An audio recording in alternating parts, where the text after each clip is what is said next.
Okay, it's 7 o'clock, or a little after, 7:01.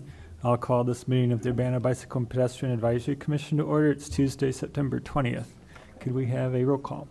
Bill Brown. Here. Kara Dudek. Here. Audrey Ashe. Susan Jones. Here. Nancy Westcott. Here. Sartak Prasad. Here. Bruce Michelson. Here. John Zeman. Here. Annie Adams. Here. Yusuf Shaw. Here. Dan Sapphire. Okay, thank you. We have a quorum. These microphones seem to be working a lot better. Okay, so Dan, you heard a couple new names there. Dan Sapphire isn't here today, but he's one of the newly appointed members. The other one is Yusuf. Do you want to just give us like a 1 minute talk about where you came from and why you're here? Sure. So my name is Yusuf Shah. I moved here from Canada about a year and a half ago. My partner is faculty at the university, so I followed along.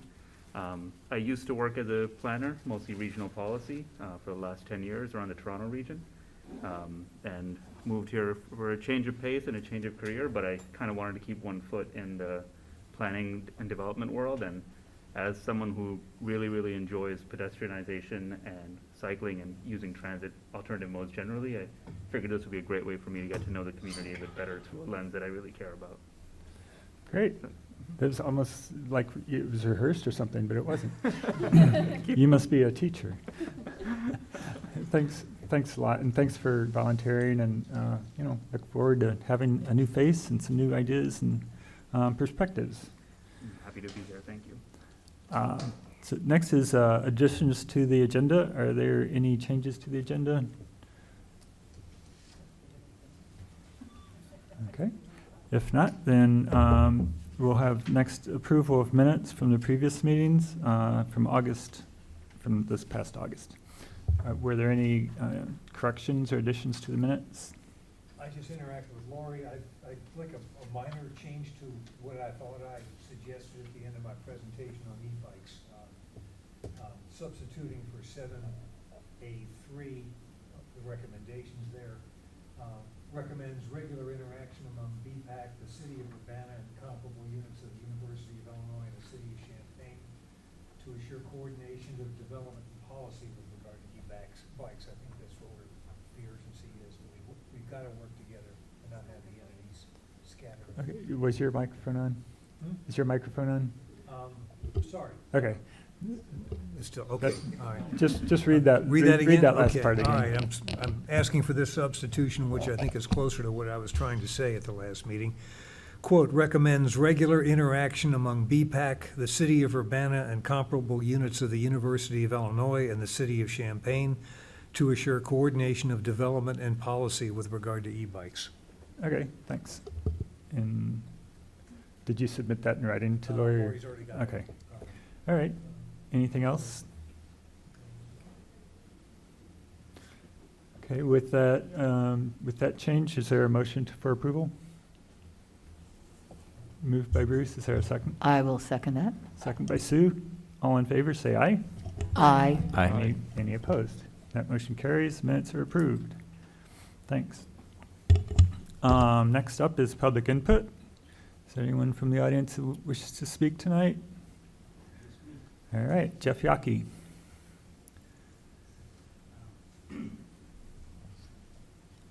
My name is Jeff Yockey, live at 304 West Washington in Urbana, involved with Champaign County Bikes. Lived here 10 years, love the town. Thanks for all the work you guys do. I looked at your agenda, you got a lot of good things going on, and to John, Champaign County Bikes has a letter of support for the Baker Lane proposal, full and unconditional. Really appreciate the change to a 10-foot width there. I think that's really good, and appreciate the dialogue and discussion you were part of that led to that. Okay, Florida Avenue recommendation. I want to try to separate the ITEP proposal, which we're working on a letter for, from the rest of the recommendations. And the ITEP proposal, it comes from a group of us, so a group of us are still debating how we want to word things, trying to sort that out. But on the whole, very, very supportive of the side path on that side of Florida, and appreciate thanks to anybody listening from the university who has accommodated that opportunity with the land that they own on the south side of Florida. So this is a great win for everybody in Urbana, including the university. So that's really good. By way of just an example, I was thinking about this coming over. This is the Bike Month t-shirt we just sent around town. I saw actually somebody riding with it on as I was riding over here. A little bit of a backstory. I'm sort of the guy who is between a whole lot of people talking about the shirt and Bike Month and a designer who actually does this. His name is Warren, does a great job every year for us. And for about 2 months, Warren and I were in dialogue about the shirt. And I had ideas, and I sent him examples, and we had, color fabric and all the choices. And he sent me his final design for approval on Friday before Labor Day, right? Friday night, got it at 5 o'clock. Opened it up, and I don't know. We made some tweaks. I didn't know if they worked. I thought maybe there was an earlier revision. It was sort of down to the wire. I emailed 3 good friends, and I said, what do you think? And I called him up. The first one, he gave me some feedback. He did not get it. And I listened to him for a while. Then I kind of explained it. He goes, oh, okay, sort of. But that was a sample of one. The other 2 people gave me strong feedback that was negative, that they were all seeing messages we did not put in the shirt. In 2 months of discussion, design, emails, they were seeing things in the shirt that we did not put there. And I had to make a call, and it was like, and I got an artist, and it's Labor Day weekend, and we canned that design because it was going to be bad. And we went with Plan B. It was like, okay, let's take a riff off the Woodstock poster from this, there. Let's handlebar instead of a guitar, and he goes, got it. And this is kind of in his strength, and we pulled it off on 2 days of his weekend time. I was at the meeting here last night when the presentation was made on the Florida Avenue presentation. And I don't live exactly on Florida. I didn't participate the first round of input because they know that street better than I do, but I'm in Urbana. When I heard the presentation, I had just a lot of concerns. And I thought the council people asked great questions about that, especially putting signals at Race and Vine and Race in Florida. Just my experience as a driver and a cyclist, and what I know after thinking about all this stuff and data as a cycling advocate, I think that's going to be that's going to create more of a problem than we have now. And I know it's cheaper than a roundabout, but it's not cheaper than doing nothing. And I think we could stay with stop signs very well, and some other modifications that are a part of emerging best practices for roadway design that will really improve that. So anyway, that's just, I want to kind of throw that out there, as well as, it wasn't in the proposal, but I'm hoping that Urbana and even the BPAC folks can help advance the idea that we, in Illinois, ought to be able to lower our speed limits within cities to 25, rather than the statutory limit of 30. I think that's just makes for a better community. So stay with stop signs, 25, and if you really want to get radical, make Florida brick. And no kidding, I grew up on a brick street. It's 100 years old. It's still brick. If you want to save money for Urbana for a long time, and just Google this, the folks in some of the Scandinavian countries have bricklaying machines that are incredible. With the right work, you got an awesome street. But anyway, that's extra. But appreciate your work. Appreciate all the minds that are thinking about Florida Avenue. I think the recommendations are out there. Now we can talk about them and what just doesn't seem to work really well. And another thought, there's a whole question about parking, and we can go that direction later. That's minor compared to, I think, the signal for the question. But we're talking about that in our letter of support as well. So thanks very much. Okay, thank you. Unfinished business, all we have listed is progress on BPAC goals. And that's just something we're keeping on the agenda from month to month. Everything on the agenda basically relates to our goals. So the equity and quality of life was definitely a goal. and obtaining an ITEP grant. And we can talk more about the efforts that people have done on this one. So I think we can, unless somebody has anything else to say on goals, we can move on to, reports of city officials and staff. Is there a staff report? Yeah, sure. I just have a few things I was gonna bring updates on, and otherwise got items under new business there. So, let's see, you got a couple of things. I'd gotten some feedback about the Windsor Road resurfacing, the construction from Wright Street over to Race Street. And I understand there was concerns about the rumble strips, the way they were constructed. This is where they were continuously constructed and there were no gaps along the length of the road or at the intersections, like at Lincoln and Race. And I really appreciate the Bill and others sending that input.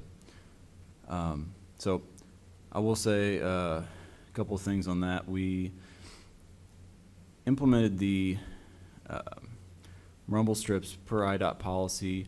I recognize that BPAC had given the city input about, requests for details at those intersections that unfortunately did not make it from the staff person to the design consultant.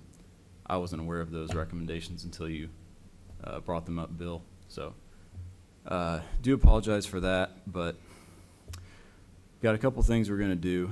The city standard drawing for pavement markings, we're going to be updating the rumble strip detail to indicate 12-foot gap every 60 feet spacing.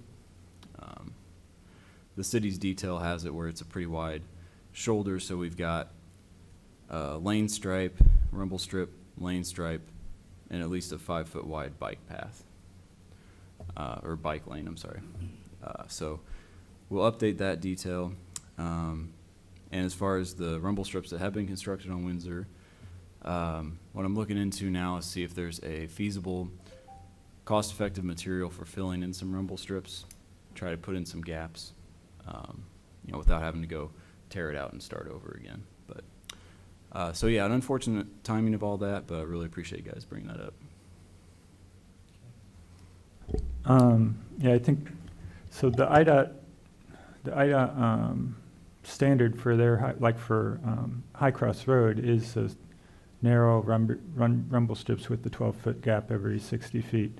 So you said they were using an IDOT standard. Was it a different IDOT standard?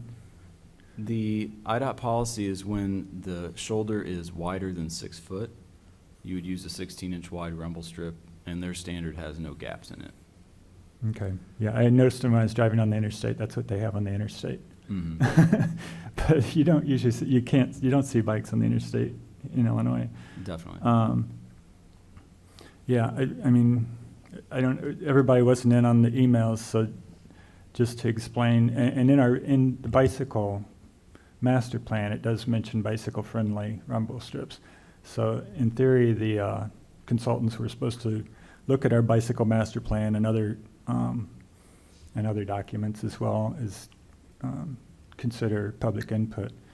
So if there is a change or a cost, it seems like the consultants who made $72,000 to design that 1 mile stretch practically the same as the way as it was.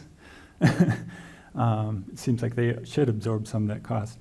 But yeah, the issue is that if you're making a left turn, you want to get out of the bike lane and get into the left turn lane usually. Some people aren't comfortable doing that, and they should be able to go clear to the intersection and make a pedestrian style crossing. But the safest way if you're moving at a constant speed is to get into the left turn lane. And with the rumble strips there, it definitely discourages that and even makes it kind of dangerous to attempt. The other thing is if you're making a right turn, like coming down from Race Street to Lincoln, and there's a lot of cars turning in front of you or cars stopped at the stoplight, some of them with right turn signals on, some of them with no turn signals on, but they're going to turn right anyway. You want to get behind that right turn lane line of cars so that you don't get right hooked. And with the rumble strips the way they are now, they go right up to the intersection. So it's really hard to do that, and it actually discourages that and discourages this thing that we've been teaching people for the last 15 to 20 years to try to get them to do. So that was, it was disappointing, and I hope that if we use those consultants again, they pay more attention to the newer ideas about bicycle infrastructure. Okay, thanks. And then you had another one. Yeah, thank you. And then the city recently opened bids on our pavement marking, 2022 pavement marking program. We've got varsity striping. We actually just got them the notice to proceed out today. They had a bid in of $52,000, which is just a little over our budget of around $50,000. So we took some of the feedback I'd gotten from some of the members of BPAC, in particular concerns about Washington Street from Vine to Philo, which is in the program. Happy to share about that. And then, so that is already going to be striped with that. And then Race Street from about Florida to Pennsylvania was brought up as a segment that was just painted last year and is really not fared well. And it definitely needs to be redone. So we've, yeah, definitely. So we've added that back in. We have a little wiggle room with our budget. So we're adding it back in for a small amount, so it'll be a change order we'll be able to put back in there. Yep, so looking for that to come in the next couple months before it gets cold, get those stripes put back on. And then, and just as maybe has been explained before, but as we've got a program built up of places that get refreshed with paint markings, 1 year, 2 year cycle. I forget if it goes to a 4-year cycle or how it goes, but kind of increments like that. And eventually you'll get through every street. And we just try to make that list smarter by adding to it. So the segment of Race was great that we got brought up. Now we can add it to the 1 year cycle until it seems to fare better. Yeah, sorry, Todd. Oh, I just wanted to ask about the Green Street, especially the stretch between Wright and Goodwin. Well, yeah. That one is in dire need of repainting. Yeah.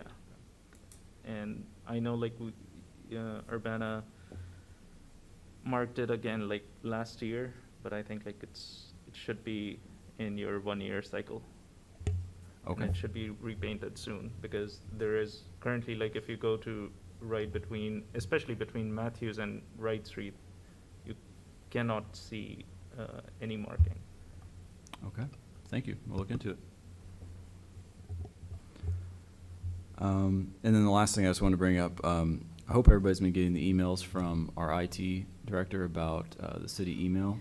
And just wanted to open that up in case anybody had any questions about that. Feel free to contact me, and I can try to help get some of those questions answered. I did have a question that, will we be warned when the switch occurs, when we have to start checking that city email? So far, I'm still checking my personal email more than I think I only checked the city email once. So if we're getting anything related to be back to that, be sure to let us, like, send us a final warning or something. Okay. Or send it to both. I don't know if you can do that for a while. Okay. Just the transition might be a little tricky to make sure everybody's getting stuff. Will we be able to hook those into like our Gmail? You can forward You it. can forward it, yeah. But they don't want They don't want you to sending respond. out from another email address or from another email account. Yeah, they don't want you to respond from your personal email address because they want everything to be on city email. Anything that's official, they want to be on city email. So we should look at our forwarded thing and go to them. Yeah. And respond from there. All right, that's all I've got. Thank you. Okay. The only thing I'll add for my report is I did send our resolution to the city council on the parking and bicycle lane suggestion to change the ordinance for that. Hadn't heard anything back from anybody on that. So I don't know. I'll follow up with, I think it's better to pick out 1 or 2 council members instead of blast it to everybody. To pick out 1 or 2 that we expect to do something and then keep on them to see if they've, started the process of moving that forward. And then I also sent them another email just supporting the ITEP. They already had their vote on the ITEP. They had a resolution of support for the ITEP grants. So I just sent them an email supporting those. And yep. And then, okay, that's all until announcements I think that I have. So I think we're ready for new business. And the first thing on new business is the Equity and Quality of Life projects, which we started discussing last month. So John Zeman and Carol Mitten.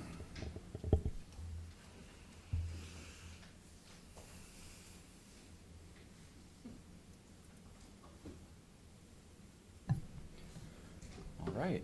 Well, and like we discussed, what we discussed last month, you're going to see some pretty similar information in the handouts that we gave you and on the screen here. It's really the same kind of breakout of projects and costs that we looked at last time. And then Carol and I worked together to just really kind of look at two choices for how do we work within our $2 million budget for the Equal program for this year. So two options kind of on that first page there of the alternatives. Shows a breakdown sorted by these two columns here. First option, number one, let's say we just keep the ones that scored a 35 or higher, and so that ends up dropping out the lowest 3 scoring projects, which then brings us to a nice $1.9 million total cost. And just kind of as some basic metrics just to compare, how many feet of sidewalk are we building new? How many feet of roadway is getting street lighting now that didn't have it before? So we got then alternative 2, the option where we keep all of the projects that were listed, but then we just reduce the scope of some so that we can stay within our budget. And so then we can dive into some details here, but that's the basic idea is do we do just the higher scoring ones or do we keep all of them and reduce some scope? Could I just add one thought? Please. Just as you're thinking about this, the 3 that are added in the second option, because we have 3 that are at a rating of 30, all 3 of those got their 30 points because they're in the low to mod area. There's nothing else. So what I think is interesting about that is in order to get a higher priority score, they got points for either personal safety, which has to do with crime, or physical safety, which has to do with conflicts with cars and so forth, and or connectivity. But most of these have some issue with crime or conflicts with cars, and I think it's interesting, and I'm glad you broke this down this way. In option 1, we're actually doing a lot more street lights, and in option 2, more sidewalks. But the more compelling, I think the scores show that there's a more compelling case for option 1 because it's really advancing safety to a greater degree.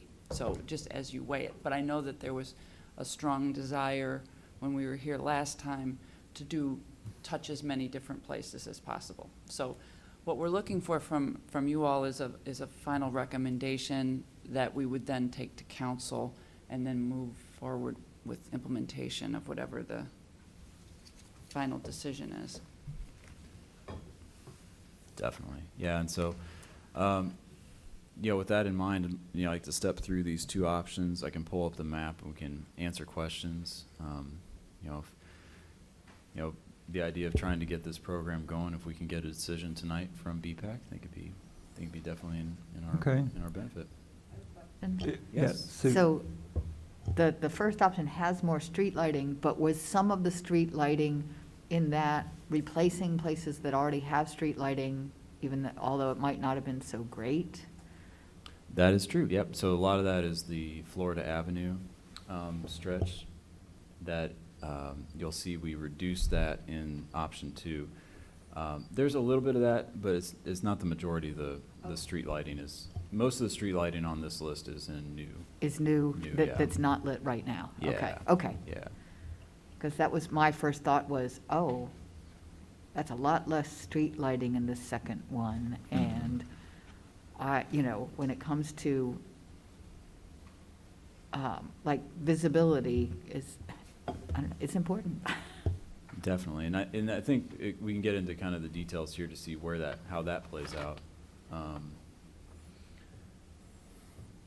Let's see, and so looking at alternative one, first page there, as a reminder, the three locations that would be dropped would be this Geraldine Avenue and Highland Drive.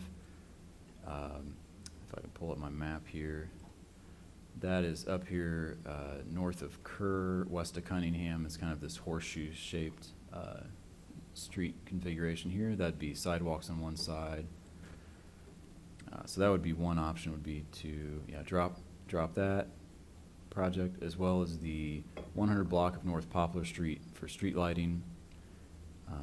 With Poplar Street is north of Main Street there, kind of just one of the last north-south streets before we get over to like Dart and that area over there. And then Hawthorne Street between Anderson and Fairlawn with the sidewalks and streetlights. So that is, the short stretch of Hawthorne there as it goes from Anderson to Fairlawn. So compare that with, so mostly, so you got some mixture of sidewalks and streetlights in there. If you compare that with alternative 2, what are we proposing to reduce in this alternative? So Fairlawn Drive between Anderson and Cottage Grove would get just sidewalk on one side of the street, and Hawthorne between Anderson and Fairlawn would get sidewalk on one side of the street as well. So that, kind of the objective here was to try to find ways to reduce scope while still providing like a meaningful benefit. Not giving somebody sidewalk for half of the length of a street or something like that. And so looking at kind of the Fairlawn Hawthorne couple here, there's different ways we could do this. We could split it, but just for budgetary sake, I mean, putting, say, sidewalk on the south side of Fairlawn, north side of Hawthorne, something like that. But they would both get street lights, for the whole length. And then the other one that was trimmed down was the Florida Avenue segment from Florida Avenue. The submission from the public was Florida Avenue from Philo to Smith Road. And so we took a look at that, and one thing we could do with that project is instead of going all the way from Philo to Smith Road, Susan, like you touched on this, there is existing lighting from Philo Road to about James Cherry to where the Thomas Paine Elementary School is. It is an older style lighting, but it is there. So another thing we could do is to go from where we have existing lighting, go east to Kinch Street. And the reason I picked this segment is because if we were to look at the community development target areas, the community development target area that is adjacent to this project is within that segment there. It's really kind of this neighborhood that's north of Florida Avenue. And so that would, in some ways kind of be tailoring it a little more to, that area of the community. But just some ideas there for what could make, trim some of these down to fit within budget. And I think that, pros and cons to both ways of doing it. I could say, I don't know what the likelihood of having another equal program in the future, but, if it's supported by the community, if we leave some on the table, do another equal program, it'd be picked up in the next round. Yeah, there's a strong interest in continuing to do this. Yeah, so that's what I could say too, is, instead of halfway doing things, let's, one argument could be do them all the way, come back, get them next time around. But what questions do you guys have? I walked most of those segments at night, and I think on the Florida Avenue one, it is pretty good lighting from Philo Road to Thomas Paine, there was one that was burnt out, and there's some trees and shrubs that's in people's yards hanging over the fence on the north side that kind of makes it darker there, and I think they need to get a letter saying to cut their trees and shrubs back, and I think that would help there. But it also seems like you could do just intersections through there, and then also maybe get to do the intersection at Smith Road. I know there's been some accidents at Smith Road, but I don't know if they were at night or not, Florida and Smith. But it is pretty dark up ahead, and the road curves a little bit, so especially like on a dark winter night or something, if you're trying to look ahead where to drive, it would help to have some light up ahead. But I could see reducing that scope a little bit between Philo and Thomas Paine. Then the other question I had about Hawthorne, Anderson's pretty much a main thoroughfare, I think, in the morning for kids going to school. And Hawthorne could be if they're going more toward the high school fields. But I think a lot of them just take Fairlawn over to the middle school. Is that, like, for the sidewalk there, was that proposed by one resident? And what happens if the other residents don't know it's proposed, and all of a sudden, half the people on the street say, well, we don't want a sidewalk here? Has there been any consideration of actually kind of polling these small neighborhoods to see how much support there is for it, especially, and same thing with Geraldine, is that the one up by Kerr Avenue? I mean, they have good lighting there, and it's ideal for a sidewalk, and it looks like there's plenty of room. Just be interested to know if there's a lot of neighborhood support. Is it just like one or two people that want it? We haven't engaged that yet, and I think that's a valid point about what's the acceptance of the project by the neighborhood, but until we know what we want to try and implement, I mean, we might find that there's, people are resistant, in which case they'll be, okay, fine, we'll go and we'll come back and come up with some other projects, but we're trying to do this in a stepwise thing, and we didn't want to create too much of a burden for the people that were making the suggestions. Like, we thought about it, because I was modeling this after something that I had seen in Arlington County when I worked there, and part of that process is you have to get a certain number of people in the block to sign a petition before it'll be considered at all. But that creates a pretty big burden on somebody, so. I can say I lived over in that neighborhood, and I was trying really hard to get family-friendly Fairlawn, a 1-mile stretch that would go from the swimming pool all the way up to, I always space the name of that street. It's not Cottage Grove, it's the one past that, Philo. And I was trying really hard to get a protected bike walk path through there, because people walk their dogs at night. It's pitch black there, and the cars whip through there. I know people in that picture there who park multiple vans on a corner to try to get people to slow down. The street is ridiculously wide in some of those spaces, so I know that the residents, whether or not you got all the residents bought in on this, I was actually really happy to see that space was included, because I did not actually. I saw that and I went, oh, that's nice. So I think you'll actually get a lot of buy-in for that, because those people have no public shared spaces for walking, and it's hard to get over to Blair Park. Getting to Blair Park is crossing quite a few busy streets, so I think it's kind of exciting. And I still do live even closer to that, and I do, and I don't think the Hawthorne will have any trouble with community support. I haven't personally interviewed them, but I know a couple of people, I think they would be peachy with it. If the eventual goal from BPAC today is whether you think we should move forward with 1 or 2, I am still a fan of 2, because it spreads it out a little bit more, and I think the maybe community impression reaches a few more people. Like, we're making investments, we're listening, and equity and all of those things. Even if it is 3 more projects, you're talking, how many more blocks of people to see the city investing. And so my vote would be for 2.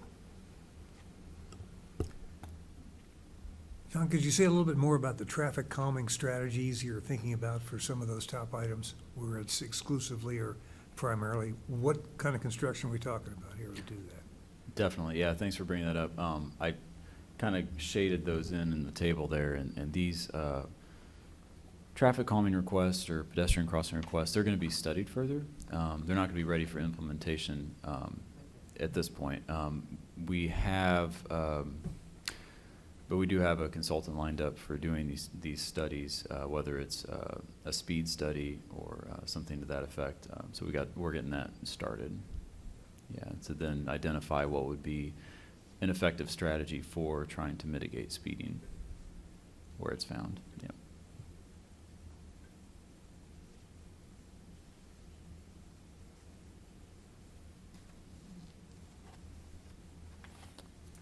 Any other comments on whether you think we should go with alternatives 1 or 2, or anything specific, any specific observations? I say, Bill, so you walked all these? That's that's really impressive. I mean, that's really cool. Because it's really different from looking at it on a map, or if you live in an environment, you really know it well, you know where the weird parts are. But do you have any thoughts? I'm honestly up in the air. I want to support Cara because I really trust her. I trust her judgment.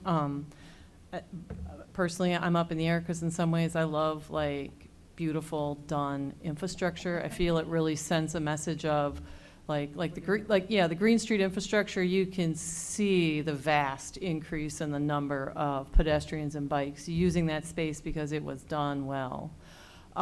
So I'm kind of up in the air on what side to go with. But I was just saying, do you have any ideas, Bill, if you were to? Well, I mean, that whole neighborhood, like Fairlawn and Hawthorne, it's all very dark, and Anderson too, between Fairlawn and Washington. I think, is that where you live? Yeah, and that's dark, but that's not on here. But yeah, I mean, I think that first part of Florida, I didn't really see anything wrong with that, the one Florida to Thomas Paine, but I don't know, the lights are square instead of round. I don't know how much what's wrong with those lights that are there. I don't know if they're irreplaceable or just rotting or what, but I think they seem to be functioning fine. I don't see a reason to replace those. I'd rather see it, in some place where it's dark. Yeah, all the lighting ones I pretty much walked, but I would also like what Bill suggested especially for Florida and Smith. Like I biked at night, like that Florida stretch along Smith, and then I don't remember the street names, by the way, but they're extremely dark. Like you cannot see anything. Like I usually have lights on my bicycle, but especially at the intersection, I think like if we could do something over there, that would be great. In that case, like again, like if we could just have some lights at the intersection, I would say like option number 2 would be good. But otherwise, like I'm leaning more towards 1.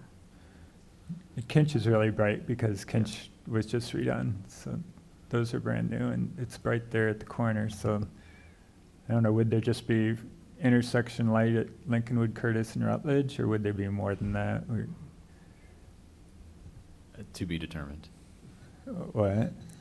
I mean, we can. You costed it out at a certain distance between lights or something? This is a really rough. I mean, Yeah. it is Okay. not to that kind of detail. And then, yeah, I mean, if you could, do the intersection of Smith Road, and I guess maybe some of those others too, but Smith is the one that would kind of have a beacon of light in the ahead, if you're driving that stretch. And I know there's been some crashes there, and it's definitely a busier street than the others because it goes all the way through. And even like I think that's Stone Creek, like right next to Florida, like the one that runs parallel to Florida. Is that the Stone Creek? Do you mean Stone Mhm. Creek Boulevard? Yeah, I think Stone Creek Boulevard. So that and the Smith intersection, that also does not have a light. So again, like if you add a light at Florida and Smith, like you could get some, at least some visibility over there as well. So one of the things I'm hearing is maybe number 2, but instead of what John had proposed, doing lights at the intersections, and so a modification of 2. I'm looking for some consensus. I think so. Yeah, I think that would be fine with me. And I think maybe, yeah, even saying it another way is like, if we took that $146,000 and put some lights in there, we could talk about where they go necessarily, you know? Mhm. Yeah. I have a quick question, if I may ask. Do the lights, at least the ones that aren't as, the lights that aren't as bright, do they require full replacement, or is there a mitigation measure, like, I don't know, something simpler like putting in better light bulbs? Not my specialty, but in general, I don't know that it's as simple as upgrading the light bulb with the same same pole and everything, but, yeah, like to Bill's point, I mean, if we don't need to replace the existing lighting, we probably won't, but, I mean, for all of these, it would be, you know, let's look at the photometrics, let's look at what's there and see what kind of light coverage should we be getting? Kind of try to answer it from what kind of light coverage should you have as a pedestrian, you know, trying to walk at night, or because that's going to be our target. Yeah. Yeah. Okay. Can I just give a little aside here, which is we don't have a lighting standard for the city, and that's something that we're going to be doing a study of our infrastructure, but then developing a lighting standard. And so for now, we just kind of do what we've been doing, which will be improved soon. Thank you. And will it be dark sky? Can you imagine it not being dark sky in Urbana? I just thought I'd ask. Totally a consideration in that, yes. A Yes. gratuitous footnote to that. This past week, we lost Nick Holmiak, a local resident who, not single-handedly, but very importantly, transformed illumination on this planet.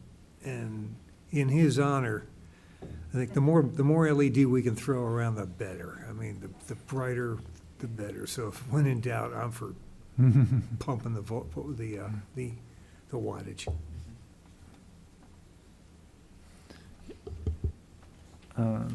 Just to So- be clear, dark sky means the light points downward. It doesn't mean, actually, my sister lives in a dark sky city in Arizona, in Tucson, and it is actually pretty dark. The streets are actually pretty dark. But it is really good for plants, animals, and people to have a dark sky city. So, should we, let's see. Are we getting to a consensus, or should we take a poll of some sort or a vote? That's up to you, you're the chair. If you want my advice, I can give you Well, that. I'm trying to figure out I mean, people can say number 1, number 2 with modifications, or flying around up in the air. I support whatever decision my colleagues make. Right, that's what I mean, you know, it's like, I don't feel like I know enough to. I might say, I just can't decide, and then other people that have stronger opinions can decide. Well, okay, how do you feel about having sidewalk on one side of the street on Fairlawn and Hawthorne? I think that would be like such a huge improvement. You know, that would really make a huge difference. And if, you know, doing it on one side and not both, let somebody else have lights. Okay, is that agreeable with people? That makes Could you sense? do like an 8-foot path instead of a sidewalk? It's like you make it a side, do you see that was my thought process. When I saw it when the one-sided thing was, why not make it? Yeah. Because then that feels really like a bike, it feels like as a cyclist you can be there and that you're not in And everyone's especially space. since a lot of middle school kids are using that. Yeah, that's exactly right. That's why I've been obsessed with the family-friendly Fairlawn. Because the students just like walk, there's no space for you to be when, it's a really strange, it's not terrible as an adult, but as a child, parents have to drive their kids to school and they don't feel comfortable. So that's something that we could study to see how that fits in with the right-of-way that's available and the cost. So we'll make a note of that, but, yeah. And even, I mean, you mentioned before how wide some of those streets are. Fairlawn in spots seems like it's as wide as Broadway. I don't know, they have one side restricted parking and put a multi-use path on one side or something, make it like they're doing at Crystal Lake Park almost, except you'd still have two-way traffic. But I think, boosting that Fairlawn corridor in any way possible, I think would be a big advantage.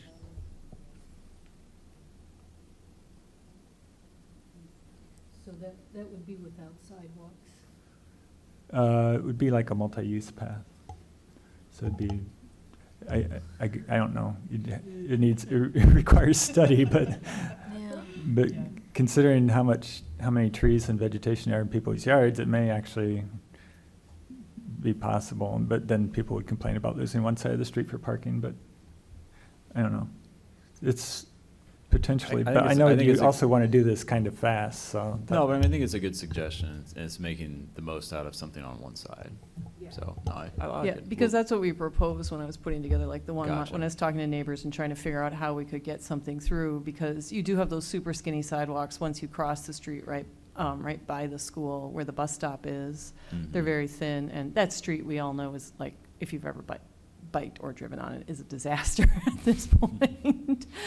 But that's where kind of the plan fell apart. Also at the intersections, at the big intersection at Cottage Grove is very scary. But anyway, you'll figure something out. Yeah, I think that's a good idea. So do as much as possible on Fairlawn. I think that's a consensus. Got it.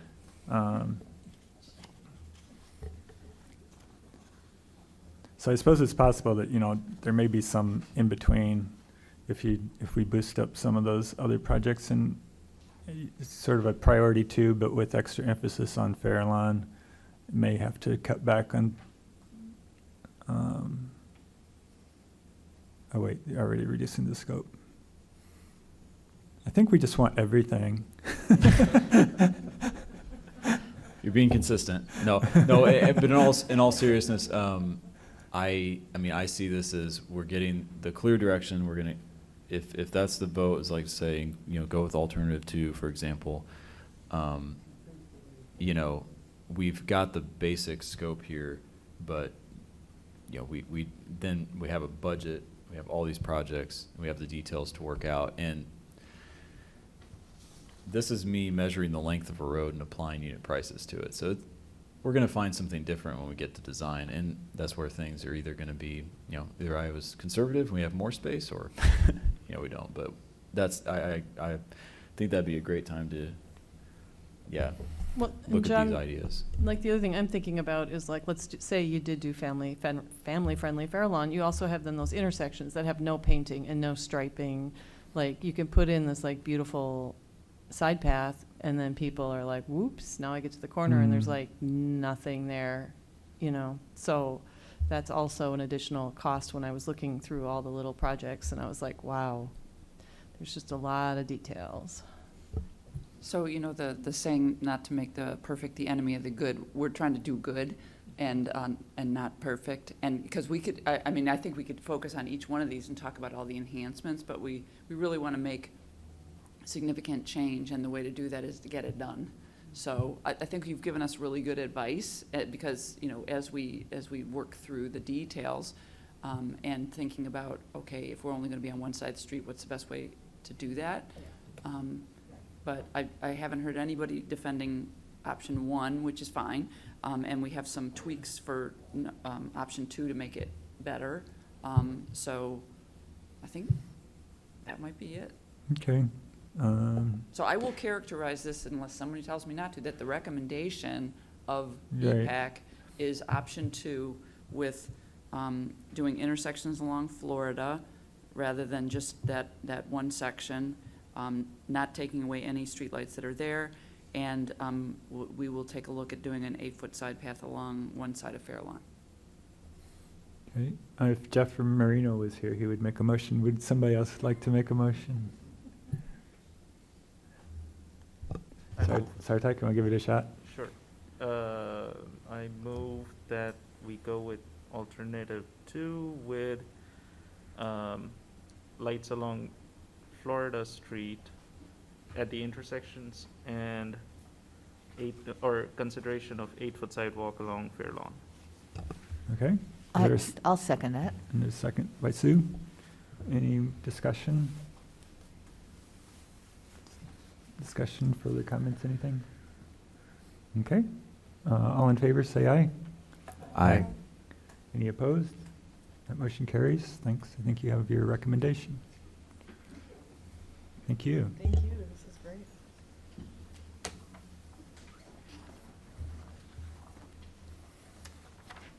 Okay, next we have the Examiner Urbana existing conditions of biking infrastructure. Lily and Andrea. I think everyone got the link to the draft sort of existing conditions for the transportation chapter. I don't know if you had a chance to take a look at it, but hopefully we'll go through it a little bit.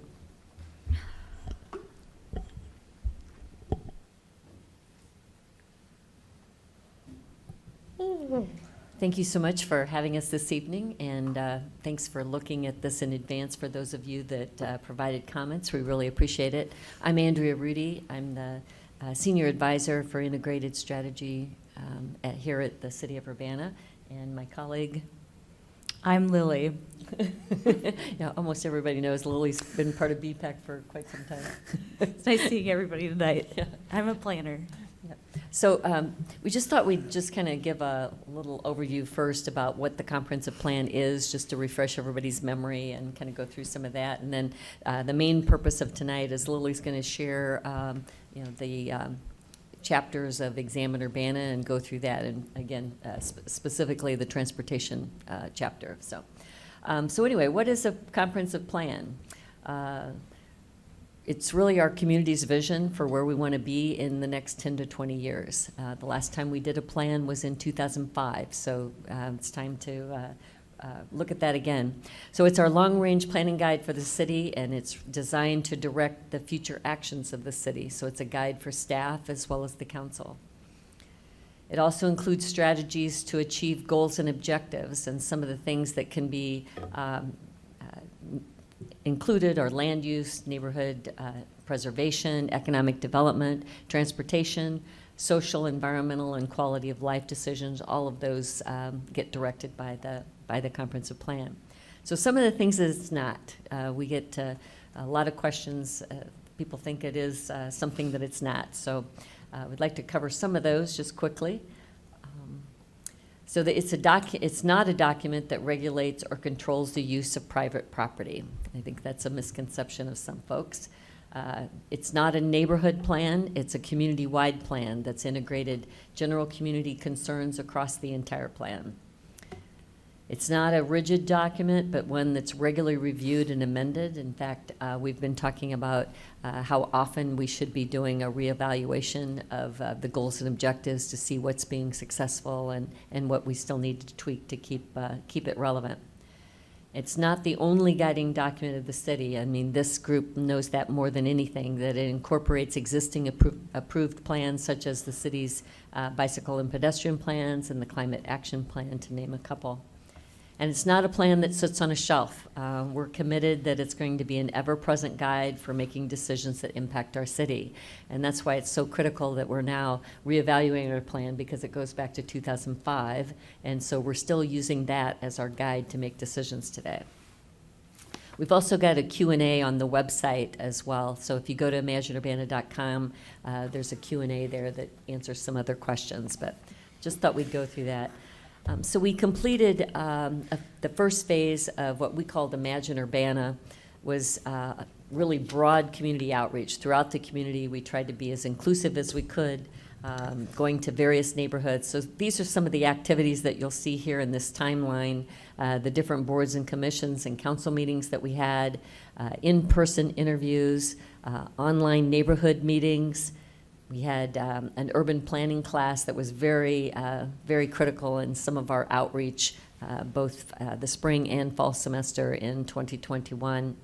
And we're also working with the class again for another project. And then we had our website, imagineurbana.com, that had some tools on there that people could give feedback. That included an ideal wall where people would post things, other people could look at it and comment.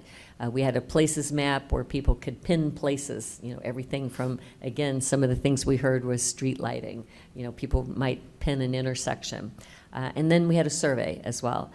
In addition to that, we had surveys on in-person surveys at events, et cetera, and we also had a texting survey. People could actually text a survey in 4 different languages.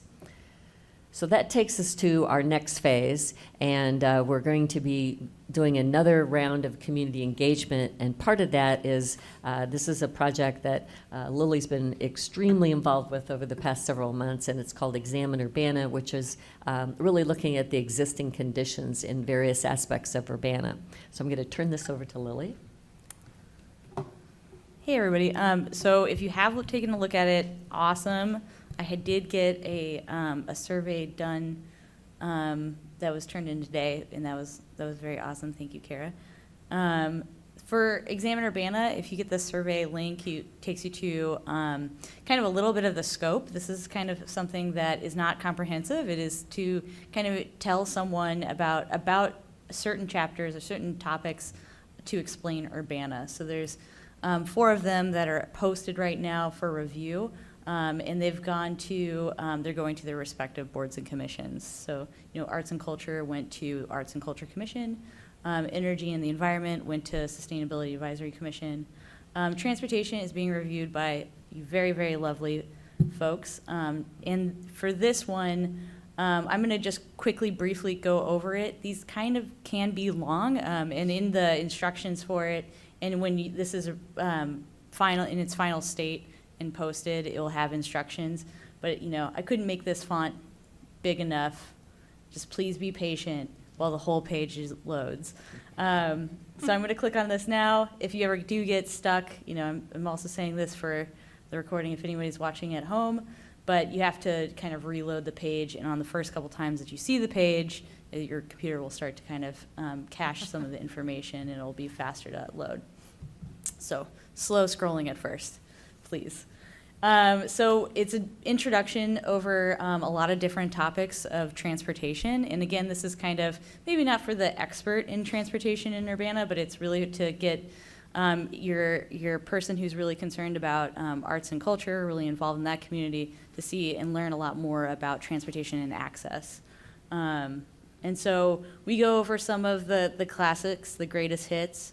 We actually have a comprehensive plan currently that includes a lot of transportation focus.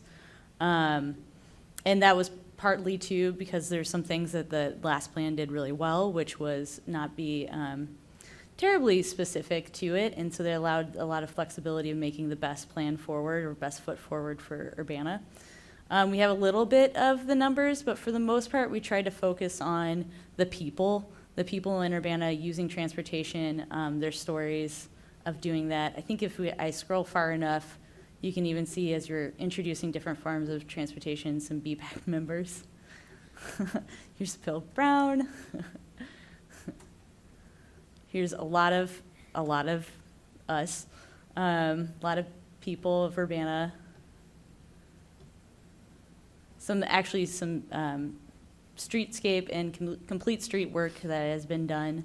Kind of a little bit about that. What is that? What does it look like? Some of the issues with the pedestrian master plan reaches out to.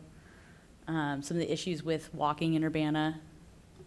A little bit of data on that. And this is, for instance, is a spotlight on CU Safe Routes to School. So just trying to kind of incorporate more, here's the Urbana Amble, and just incorporate more and more stories about this thing that is hard to describe in facts and figures, particularly if you're really usually relying on facts and figures coming from a place like American Community Survey or U.S. Census Bureau. Really trying to get away, step away and tell something that's a little bit more unique, a lot more local, and provide that local context to someone who's new to talking about transportation and land use and access. Talks a little bit more about that and how equity and sustainability and some of those things kind of roll into our unique town. At the end of each one of these chapters of the Examine Urbana, there's a future considerations section. That's kind of fun because we're trying to kind of put a little bit of get you thinking about the next part. There are real things that we're not just talking about, fun transportation stuff. We also know that there's decisions that need to be made and there's interesting questions for the future. So that's where we go from kind of talking about what is Urbana and talking a little bit about things we want you to kind of consider for the future. They're usually very brief. They're more, and they're questions that don't necessarily have answers, but you might have gotten a lot of information from the information above on it. And yeah, that's Examine Urbana. Look, it's the Rite of Silence. So if you haven't reviewed it yet, please feel free to go home and check your email and open up that link. Again, there's another link that you click on it after you kind of read a little bit about the scope and get to that. It's not a very public link right now. They are lengthy, as you can kind of see. And so we know that we're going to have a lot of modifications based on your feedback from other boards and commissions. So we just want to make sure that when it is public, it's something that's it's already been reviewed by boards and commissions. And that way when someone does commit that amount of time to read it, they're reading something that's already incorporated your feedback. To be clear, the call to action is to click on the link, read through this comprehensive plan, and then fill out a survey? No, but so close. Close. To read through this existing conditions chapter that has nothing to do with the comprehensive plan except to give you really good information about Urbana that'll help you make decisions about the comprehensive plan coming up in the future for future forms of engagement. And then provide just the feedback. transportation link. Yeah, the transportation one, but if you got curious and you wanted to read the arts and culture or energy environment, go for it. But what survey did Kara fill out and get an A++ on?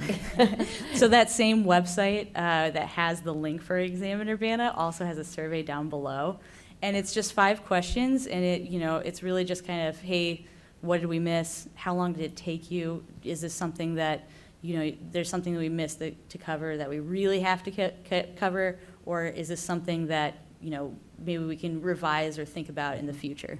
But you still have an opportunity tonight to give us some feedback. So if you've had those of you that have had a chance to look at the chapter, we really would like your feedback.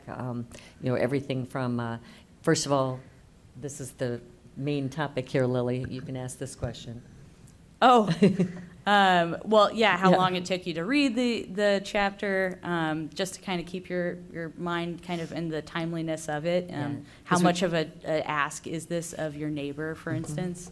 And suggestions, as Lily's quick to point out, it's easier to take away to make it more condensed than it is to add if you think it's already too lengthy. So really would like your honest feedback on how much time did it take you to look at it? Do you think others will spend that kind of time?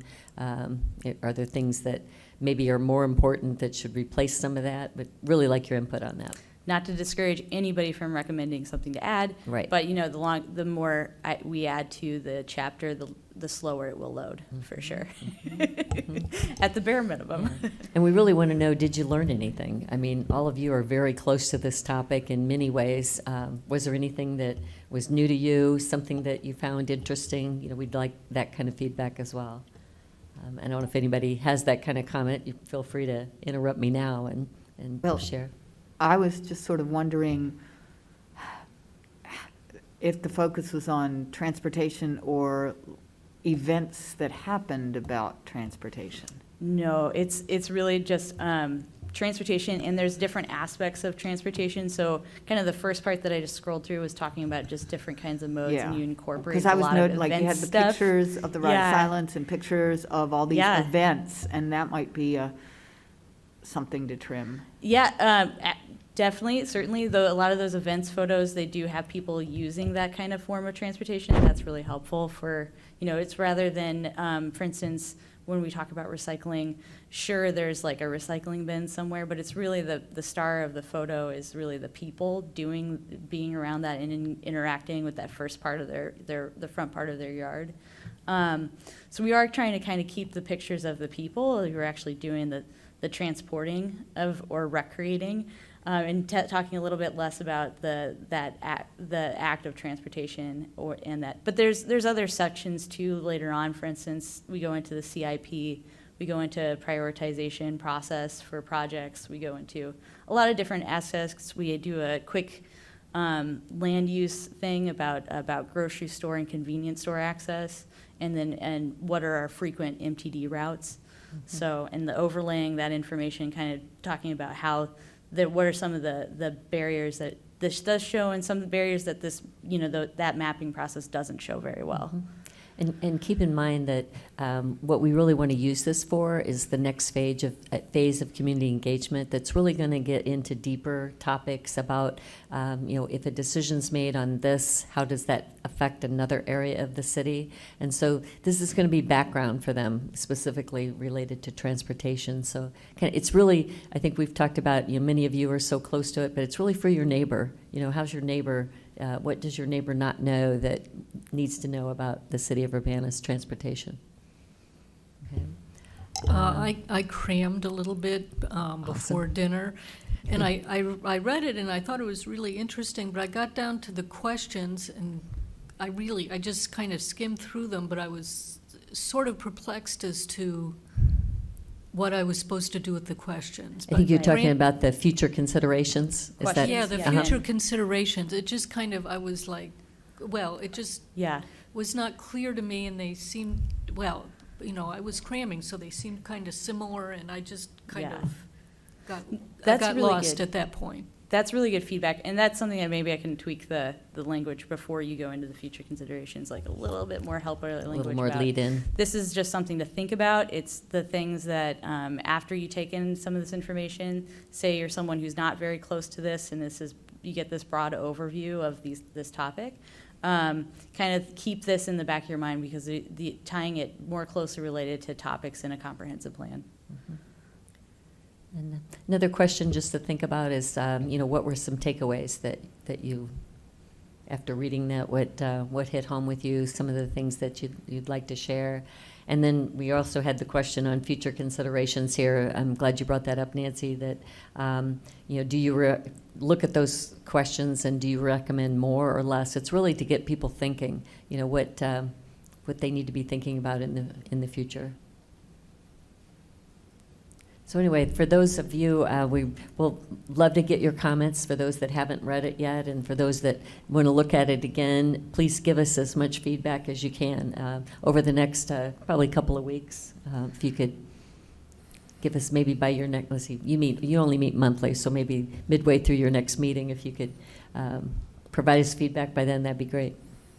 Yeah, thanks for highlighting these feedback questions, because I did it. I didn't do the survey, but I clicked on the link and read the questions, and I thought, oh, well, I don't know how long I spent on it. But you kind of have to know ahead of time to pay attention to how much time you spend on it, because especially if you're like scrolling through it while you're watching TV or something. Right. Or if you set it aside and look at it in 2 or 3 different sittings. So. But if you go back and you ballpark it a little bit, that would be helpful. I definitely want to read it more than once, so I'll pay more attention next time I do it, and keep track of that. And the reason we ask that question is just, do you think others will invest that time? I mean, you have a vested interest in this topic. What will your neighbor do? Will your neighbor really look through that? And I was doing it on my phone. Is the navigation a little bit different? If I just keep scrolling on my phone, will I eventually go through all 5 of those Was there 5 at the top to click on? You will go through all 5, but on the Alright. first time that you load it, this is like a known problem with ArcGIS Online story maps. On the first time you load it, sometimes it gets stuck on that the first header. And so on the second or third time that you refresh the page, it'll probably scroll a lot better. It'll stay with the headers much better. On the phone, I think that's much more dramatic, and that's like an unfortunate thing about kind of how big the thing is and how much your phone can download, and then eventually your phone stops downloading stuff halfway through, but it doesn't think you're going to get to the bottom, and once you're at the bottom, your phone's like, whoa, wait a second, can you refresh? I mean, so that, you know, that process is something that means that you kind of have to refresh it sometimes if it gets stuck on the header navigation. If you click on a header navigation, because it is stuck though, it will refresh to the right area. Okay. Tips and tricks I want to that I've say, learned. just thank you for what you've put into this. It looks really interesting. I think your question about how long it takes is valid. What I'm actually really wondering about is if it was presented in, and I know this is more work, but it's just a thought, if it was presented in like a podcast format or in an audio format, like someone was reading you the story of transportation in Urbana, I would listen to a 10-minute presentation, you know. Yeah. Like I would listen to a 10-minute presentation on, you know, 'cause that's what my thought goes to. How long would it take for me to read this out loud? And then you could like look at the images if you wanted to, but I think it looks like you've really pared down the information pretty tight. And what might be taking a long time is people might be slow. I'm a slow reader, so that's why I've really recently been getting into like ebooks and stuff like that, because it's like, oh, I can take in more information quicker. So that's just one. And again, I don't know what that looks like or I how think much the work. podcast idea is really great, because Yeah. especially I think over the last 2 years, people have gotten more and more into podcasts, you know, to. It would be like serial they're- one, yeah. yeah, like 1, 2, you know, but it would Yeah. just be reading this. This would be the script, you know what I mean? Yeah, The script, right. you don't have to rewrite anything Right. but I don't Just want have to have an engaging reader or voice, yeah, speaker, I guess. yeah. And that's actually a really good comment too, because for some of the comments, and so you're not the first board and commission we've talked to, and some boards and commissions are just like, wow, it's great, whatever. And then some have a long list of things, and I haven't truly had the time to go through the long list of things. So in an effort to be fully transparent, the podcast idea is something that I'll probably be able to take and use for upcoming things, much more easier than going back and doing it for this chapter, but maybe we can. And so thank you for that comment, because Yeah, I'm I going to think stick that. The cool thing about the comprehensive plan, where we're going with it in the next phases of community engagement, and then a draft plan, and then a finalized plan for possibly adoption, we hope, is really taking a look and consideration about a planning on to revisit things and kind of do more or do better or do something that's feasible in communicating more information more regularly to people about what's going on with issues in Urbana. Yep, go ahead. For future considerations, I was thinking maybe just have like 2 pictures, and each of the pictures could have a couple of questions to think about, and group together the ones that were more about like people and safety and health, and the ones that were about like prioritization and budgeting and things.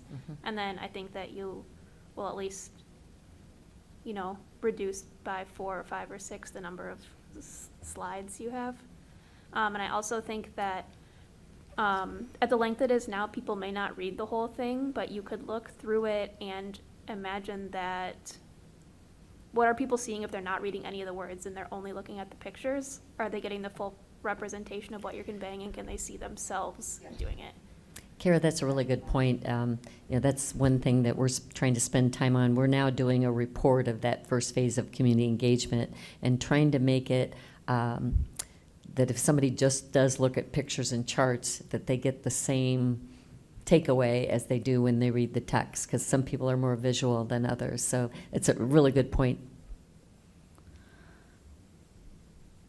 Thank you. Yeah, and I think actually I've made that mistake sometimes when I'm going through and reviewing something, and you're just looking at the pictures, and then you're like, wait, what did that say? And then, oh, well, it doesn't really show, but if you read the text, Lily. So that's a really good point. Yep. Try to take a better look at that. Like I said, the future considerations are just to get people thinking, you know, after they've read it, you know, what's this mean? You know, what does this mean for our future? And so, I mean, then before you get into the future considerations, just say, these are just for thought, right? And then that way you would read them more with an open mind instead of like, I have to answer this question. Right. You know, Yeah, more it's not a like, test. oh, yeah, like more like, oh, now I'm gonna have to type something up. I have to remember what these questions are, and I gotta like think through it, and instead of like, just for like thinking about, you know. There will be an exam in the future. I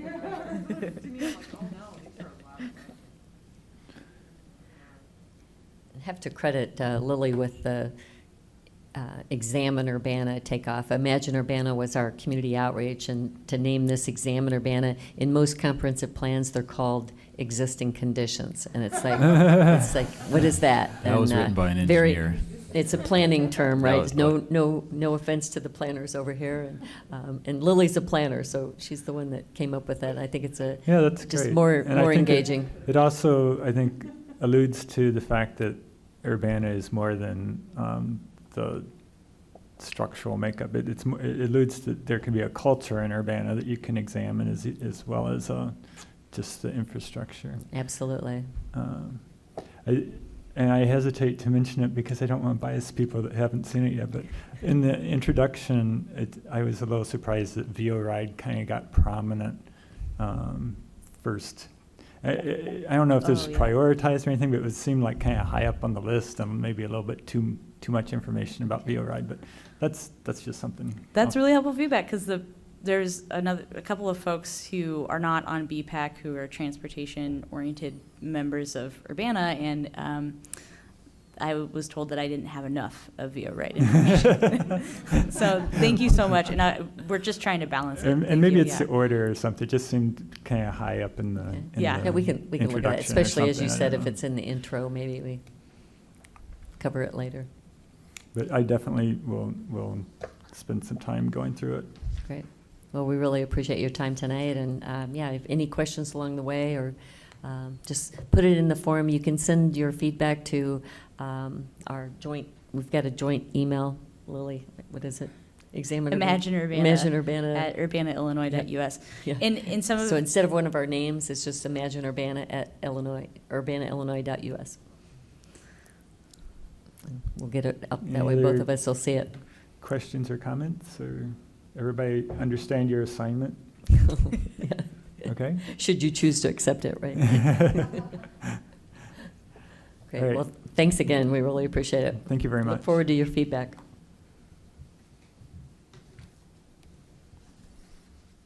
Okay, next in new business is letters of support for the ITEP grant applications. John's on again.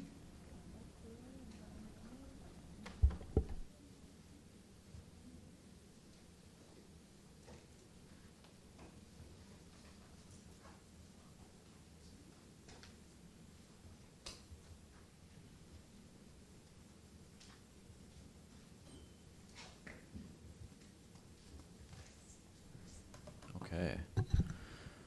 All right, so did everybody get a chance to get the hard copy that we distributed out tonight? Okay, good.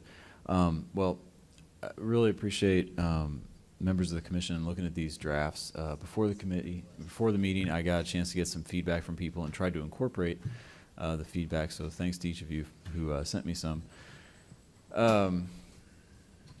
ITEP grant, just for a quick recap, we're going for 2 projects, Baker's Lane and Florida Avenue Side Path, and the applications are due on the 30th, so coming up in a week from Friday. So our goal is to try to get most of the content ready by the end of this week, and just want to see if we can get letters of support from BPAC for these applications. So, start with the Baker's Lane. Just kind of open that up, and I had some good, let's see, oh, wrong one there. So we did have a kind of late change that Jeff alluded to earlier in the public input. Took a second look at the width of the path that had been proposed previously, went from 8-foot to a 10-foot wide path. So did bump up that project estimate to $1.5 million, and that's just the difference from the original draft that we sent out there. Added a little blurb in there about the Urbana Park District Trails Master Plan, where this fits in there as well, and did some rewording to get some more active language in the last paragraph. Somebody's got better grammar than I did. And it didn't come from Dr. Michelson either, the English professor. But I'm ready for him to tear this apart too. So I guess I want to see if anybody had questions about the Baker's Lane project, if we wanted to get into any details about what's being proposed, or if there's any concerns that the commission has. Any questions about the Baker's Lane?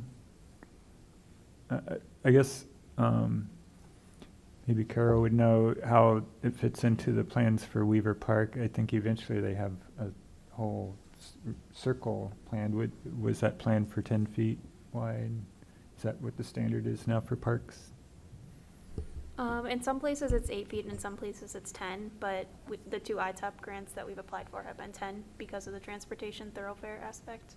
And what it is in our trails plan is just acknowledging that there should be trails on all sides. It didn't get into too much detail. Okay. But other than that, it's compatible with the designs and plans for Weaver Park, and okay, will fit in well. And has the Park District submitted a letter of support?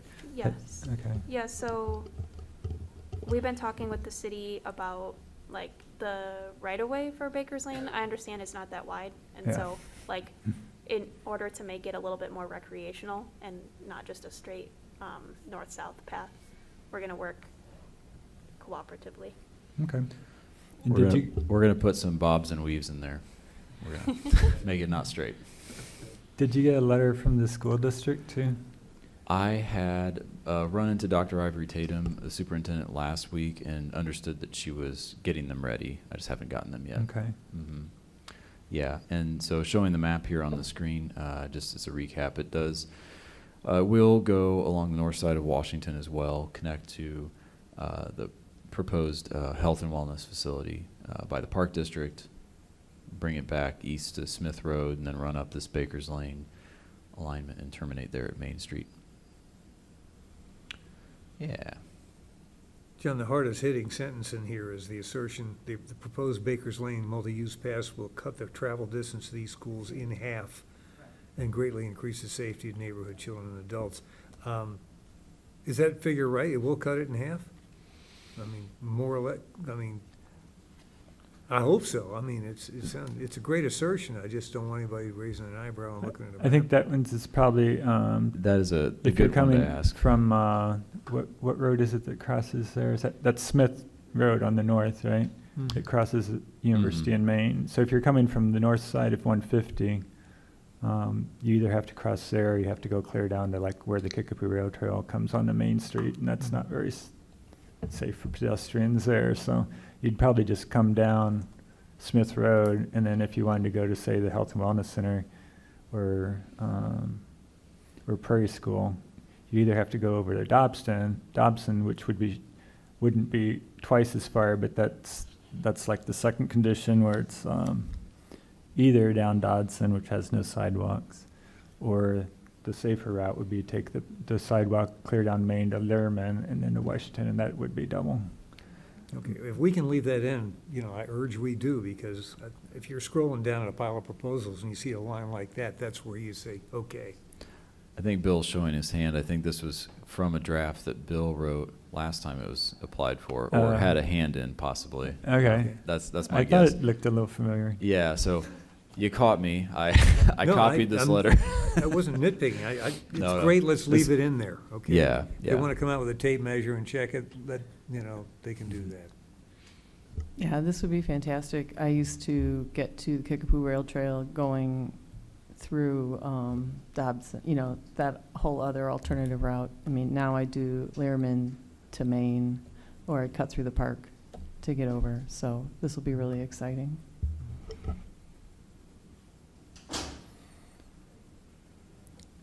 Very good. Can I move we approve? Or, Yeah.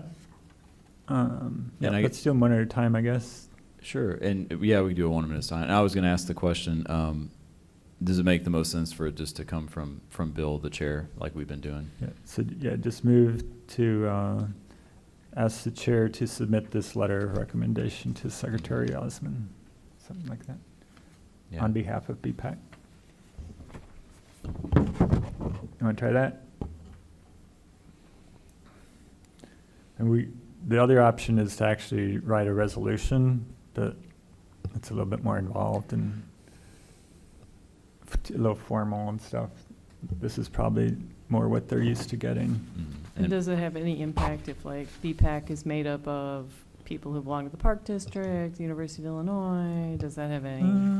I mean, if we have a little line in there about that, or is that not? I have no idea if that's helpful or not. Not a clue. Does it normally come from the chair, or would we just say like the commission and just list everyone's name at the bottom?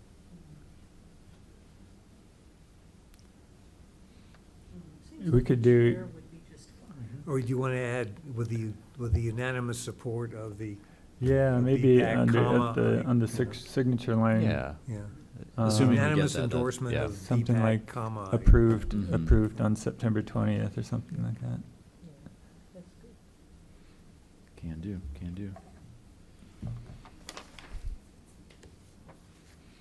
Yeah, that could probably replace actually the last line. Instead of I fully support, we could say Mhm. on behalf of Urbana Bicycle Pedestrian Advisory Commission, which voted to approve this letter of support on September 20th. Something like that? Yeah. Okay. Would you want to Good say like idea. 8 members, or make it just sound like, oh, so many people are like all over this? Does that help? Again, I don't know if that helps or doesn't. This is not a specialty of mine. No, but I think a statement to that effect, of, you know, how much detail we put into it will make sense.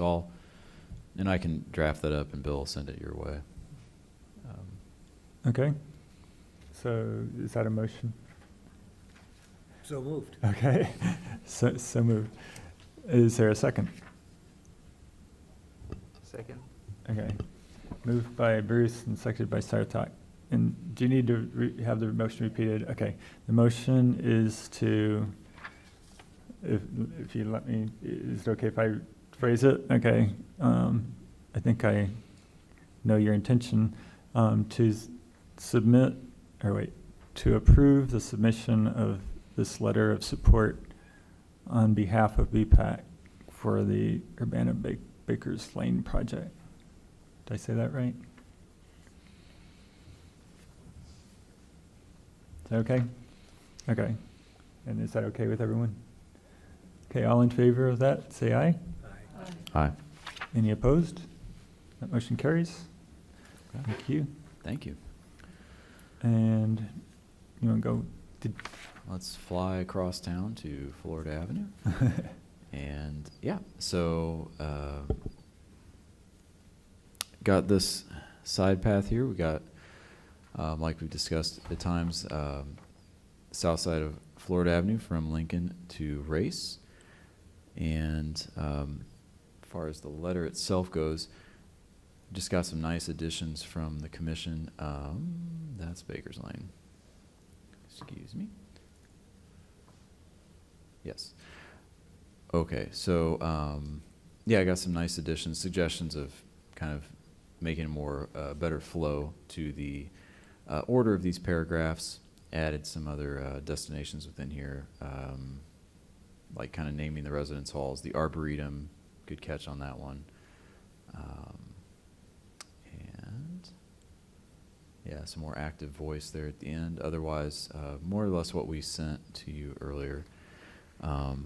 Yeah, so there was a lot of discussion about Florida Avenue last night at council, the Florida Avenue, corridor project in general, with this being one aspect of that. And so, yeah, definitely be interested to discuss this if there's any concerns or questions from the commission.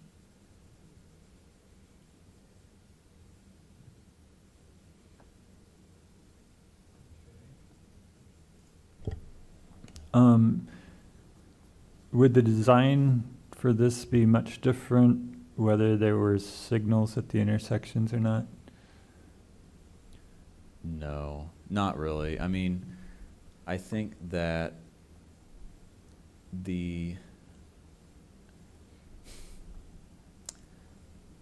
for example, like the intersection of Race and Florida, it's connecting into the north-south now. I don't know if I can turn on not sure how to turn on the aerial view right now, but the north-south side path there, it kind of connects kind of far away from the intersection.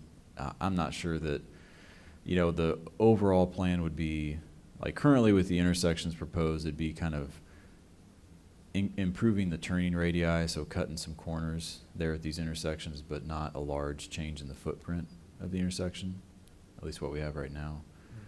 Kind of the main feature we have, conceptually at least, is this bus cutout, a proposed bus cutout here east of Orchard Street, where we're going to zigzag around that.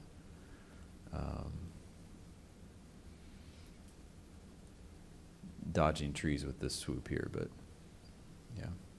Okay.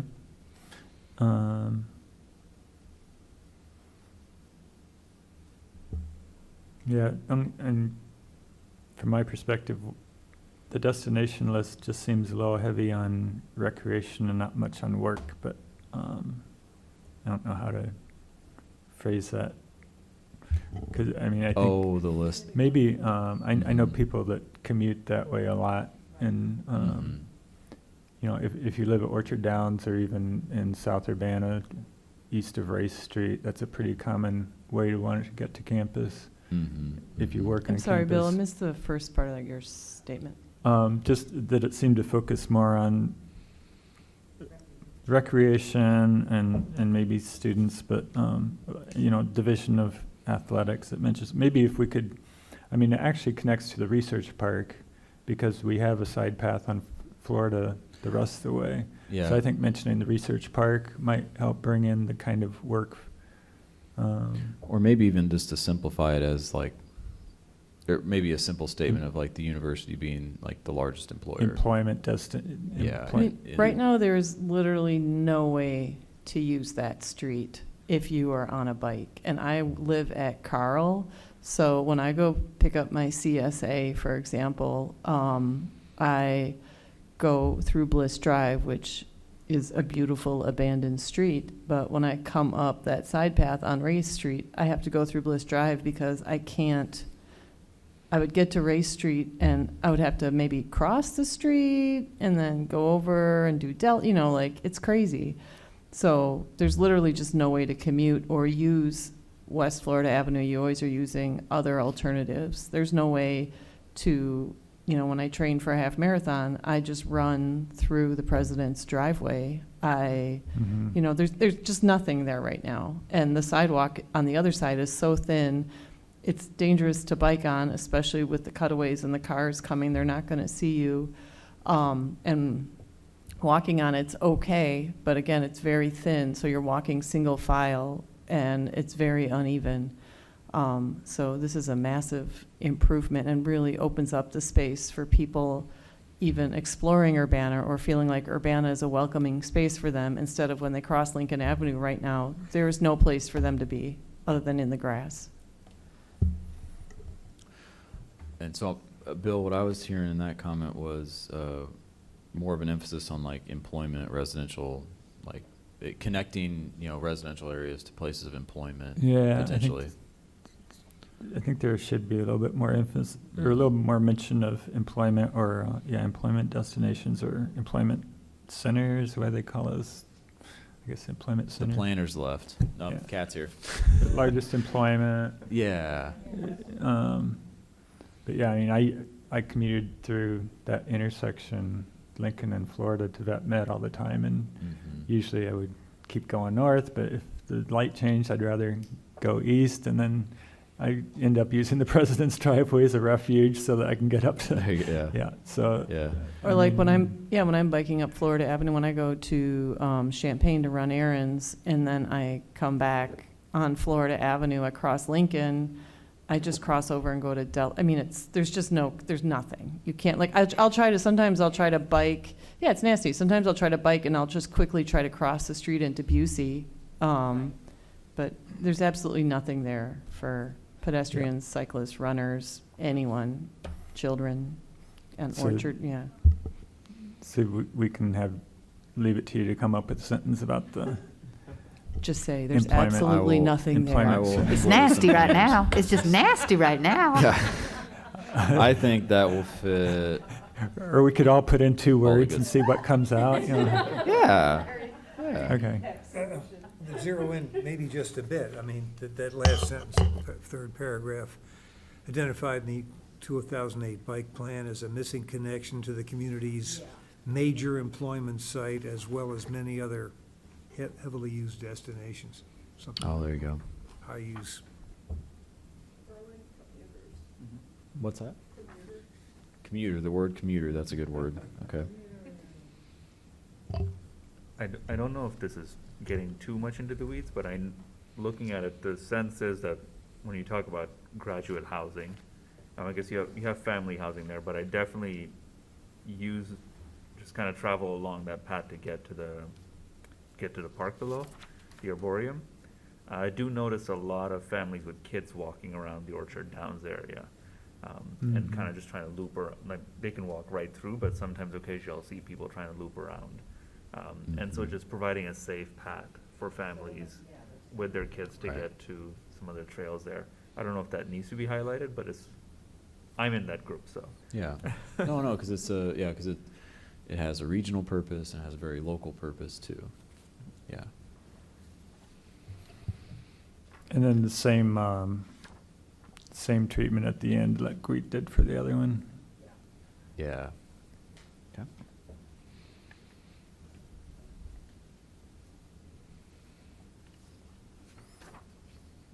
Any other suggestions?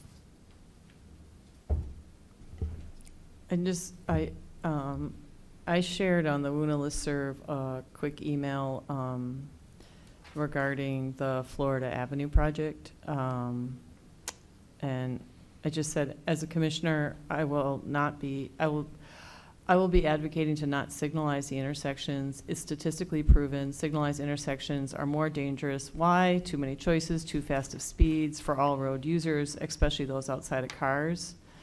Selfishly, I live 4 blocks away, and when the accidents increase, I don't want my car insurance to go up. I mean, they do. They look at where you live and the accidents, they'll go up, and they will go up if we signalize those intersections. This is supposed to be a safety upgrade, not a way to increase traffic by 20% during rush hours, which is what the current proposal does. It's written in there. The focus on better level of service, or LOS, for vehicles is outdated. And I said illegal. It's not actually illegal in some states, but they are making it a system not to be used. And for Urbana specifically, it's not a Vision Zero systems approach, which is what the city endorsed. In addition, people will run lights because 4 signalized intersections in 1.4 miles is quite a bit. I would ask folks to please identify and install the safest intersection design for all road users, from pedestrians to vehicles. This will also allow for increased use for all road users, not just vehicles. Thank you.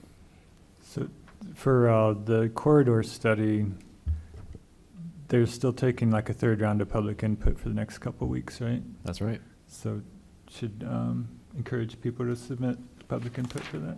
Okay. Definitely. And that link, I think everybody has for the corridor study. If you don't, I think it was just in a recent email because it was discussed last night at the council meeting. Okay, so did we get a motion yet for this one? I don't think so. Anybody like to make a motion? I move we approve this letter with the minor changes we've been discussing. Okay, moved by Bruce to approve this letter of support with the minor changes we discussed. I Is it- will second that And a motion. second by Susan. Deja vu. Any discussion? If not, all in favor say aye. Aye. Any opposed? That motion carries. Thank you. Thank you. Make sure I sign out. And good luck.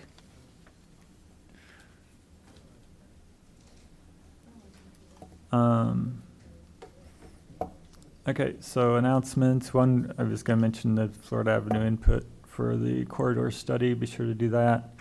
The Illinois Bike Summit coming up October 12th. So hopefully, how many people have already registered or plan to register soon? Anybody? Two. I'm out of the country. Okay. That's my excuse. If, I mean, it's really nice to have it locally. Sometimes it's up in Chicago or Bloomington or something. But this is at least the second time it's been here. I don't know if it's been here more than that. But do you know offhand how much the registration fee is? $35, $50, something like that? $95. $95. Yeah. Okay. And it's a one full day basically. If you can get that day off or spend some time doing that. What day of the week is that? Yeah, I'll take the advantage of popping a promotion here. It's on Wednesday. Wednesday, okay. Actually, we've got several events that are on the shoulders of that. We're going to invite Chuck Marone, the author of the Strongtown books, to be in our communities the day before, talking about a number of issues related to healthy communities in terms of economic development, housing, and transportation equity. So that's on Tuesday. On Wednesday will be the summit. We're at the iHotel again. I'm expecting 300 people from around the state. The program is coming together really well. If you go to the Ride Illinois site and then click on Bike Summit, you can see all the panels and speakers we've got coming in. So good folks from around the state looking at issues of trails, micromobility, youth education. I mean, we've got 5, 10, 20 different breakouts. So a lot of, gives us a lot of opportunity to cover a lot of topics. And then the following day, on Thursday, we're doing some professional education training on bikeway design on roadways that will be happening for engineers, planners, those folks that are actually drawing on the streets and helping to redesign. So we did that a couple years ago. That was really helpful. So that's on Thursday at the Illinois Terminal. Yeah. Do you know if you'll be able to go to that, John, or anybody from the city? Yeah, we're planning to have at least somebody from engineering division go. There's 3 of us who are drawing straws for it. We're Okay, cool. be in attendance. Several planners. Several planners are going. Okay, good. Yeah, I've been to the summit before. It's always pretty interesting. I'm going to be participating in the bicycle-friendly community discussion. Yeah, we're having several micro-mobility or mobile workshops. And so VO Ride's going to bring 25 of their bikes. And so we're going to have a morning session that people can opt in to signing up for that. And then they're going to meet Lily and go around and look at the infrastructure that Urbana has put together. And then in the afternoon, we're doing the same thing in Champaign. And so the planners over there are hosting several stops. And so we'll have another tour so they can see all the good infrastructure there. And the UI kind of catches both of those cities. And then we're going to do First Street, which is going to have a grand opening, that multi-use path between Windsor and Curtis on October 7th. So it's going to be all open and good for everybody. So we're going to zip down there as well. Nice. And do you know if there's a special rate for students? There is $80 discount, so it's $50, and Okay. or $15, and that includes lunch. Great. And if you're already a Ride Illinois member, there's a big discount. So it's hopefully very good. If anybody needs help, we will pay to help you guys get more engineers there. So let me know, or for the workshop. Glad you guys are coming. Okay, thanks, Jeff. I can highly recommend it. I've gone to it for years. It's really, it's very energizing. It's very nice to see what other folks are doing and to hear people's questions and thoughts. And it's really just a great thing. We're very lucky to have it. Okay. Other announcements? Sure. Yeah. So this past week, we had Bike to Work Day and Light the Night events on Wednesdays. And on Wednesday, September 14th, was Bike to Work Day. And we had 893 people who registered before the event, and about 150 or more than 150 who walked in. And again, like, this is a new record for us. And I don't know, Jeff and Charlie, they did Bike to Farmers Market or Bike to Market the weekend after. I don't know the numbers from that day, though. Yeah, gave out about 60 T-shirts then. So we gave out, yeah. For Light the Night, again, it was very productive. It was pretty successful, I would say. At Alma Mater alone, we haven't counted the lights yet, have we? Oh, we have. How many do we have left? Do you know? Yeah, we had Urbana, Champaign, MTD, and U of I all contribute $1,500, so thank you for the city of Urbana for contributing for lights. At $6 a set, we got some really great LED lights. So we had 1,000 on hand. We gave out over 800 that night, which surprised us a little bit. Or, you know, every year we kind of tweak things. The Alma Mater site was very busy. The Illinois and Lincoln site, which is our second big site, actually was less busy this year. And our observation is Illinois Street used to be the pathway to get out of campus and over to Urbana, but the people standing there kept watching people shooting down Green Street. You know, when we started this event, we didn't have Green Street, and then the shift of people going down there was great. And even though we advertise and people find us, it's a lot of just being where people are going and then saying, hey, you need lights, and they stop by. So we're going to rethink that and figure out how to reincorporate and catch those people, as well as doing some other creative stuff on maybe the north and south side. So we're going to use the extra 200 lights to explore those avenues for next year. Yeah. And just FYI, like, just at the Alma Mater station, we gave out about 550 lights. Wow. It was great weather both days. Oh yeah, the weather was really good. Last month, You did a good job too with the communications, Thank you. honestly. Yeah, there were emails, Bike Illinois sent me an email, there were digital signs, there was, you covered everything you could possibly cover, social media, so you did a great job. Thank you. Last month I had mentioned that Parking Day was supposed to be on Friday after Light the Night, so September 16th, but for some reason they had to postpone it, and it's now going to be on October 7th.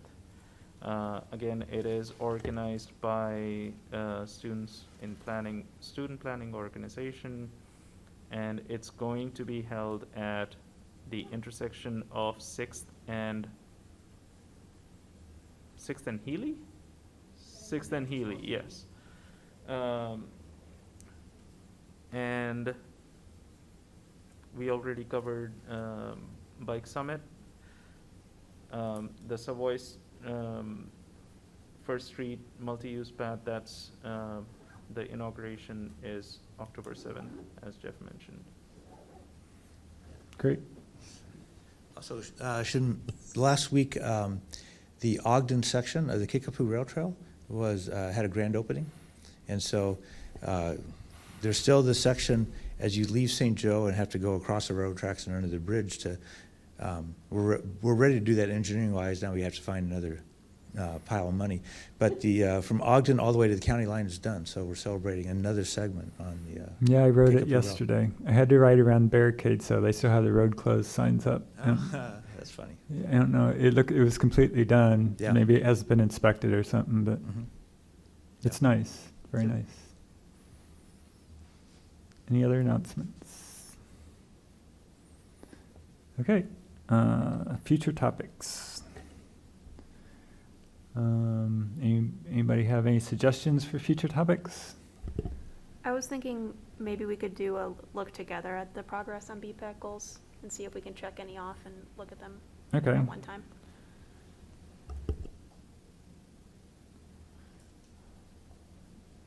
I also wanted to ask, have you guys actually seen the eco counter data? that we've been collecting for almost a year now. The eco counter, these are the pedestrian and bicycle counters.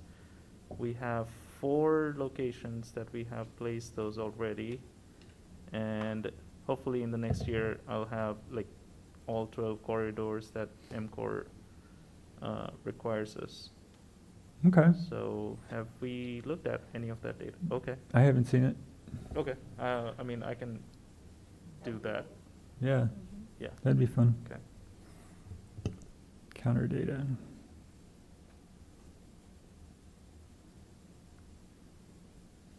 Any others? I just have a general observation after the students not being on campus for a couple of years. It's really impressive to see the variety of vehicles people are using to get around campus, from motorized scooters to motorized wheelie devices to electric bikes to pedal bikes to skateboards. Yeah, it's really, and I have an office where I see an intersection by the police station, and I can just watch the wide variety of vehicles that people are using to get around, and it's just really, it's really impressive and very interesting. It's almost like, well, it's like, I just remember we used to talk about this 2 years ago, and we were like, oh gosh, I don't know, scooters, oh Lord, you know, and now I'm like, oh boy, you know, they're locked up at bike racks, they're like everywhere now. So I just think it's really interesting to see how people are voting with their feet and just buying the devices they need to get around. So it's just kind of cool. If I could add one more comment, there's a discussion starting among the Champaign Park District staff and the Urbana Park District staff about e-bikes. Champaign responded to some things happening in one of their parks with some yard signs saying that e-bikes, you know, were not allowed in the parks. And they've got some rules and regulations that they've revised. It's up for public comment right now. But a broader discussion across the community is about the role of e-bikes and whether they should be banned versus whether it's an issue of speed, yielding to vulnerable users. Pedestrians always get in the right of way, reducing speed, and then infrastructure. It's a big difference if you got a 10-foot side path versus a very narrow sidewalk. So we're having that discussion, and you mentioned that at the very beginning of the meeting, Bruce, about the language. So I think that's happening. The second quick thought is that VORide is making available some of their data of use, particularly of these new they call them their Cosmos E's. They're throttle, scooters with throttles, but they also have pedals, so they technically classify as a Class 2 vehicle. What's amazing, if you watch who's using those in our community, they have been adopted by, they're sort of a bimodal distribution about bicycle use. The more educated and wealthy you have, you're using bikes, and actually on the other side you are, if lower income and education, and they're being picked up as transportation. They're faster than buses, only cost a little bit more, and can move you very quickly. I think it's an issue of transportation even on Florida Avenue, why we should think about a bike lane on the north side as well. But all those are GIS located. So we're seeing them at Guardian West and Flex and Gate. We're seeing them at Craft. We're seeing them at Plastipack. And they're ending up over here, in different parts of our neighborhood. So you see them on the end of Colorado and Philo and different things. And people are wanting them there so they can get to work the next day. So it's very interesting that this aspect of micromobility hit a need in our community, and the use is high. And so we want to analyze that data, better understand that, see how that's happening in Champaign and Urbana, and then I celebrate it, really. It's really a Something good could step. go on an agenda? Well, I'd like to throw in, I had a deep thought today. When I grew up, I was taught that if you're a cyclist, you always yield to pedestrians. If you're a car, you always yield to pedestrians and cyclists.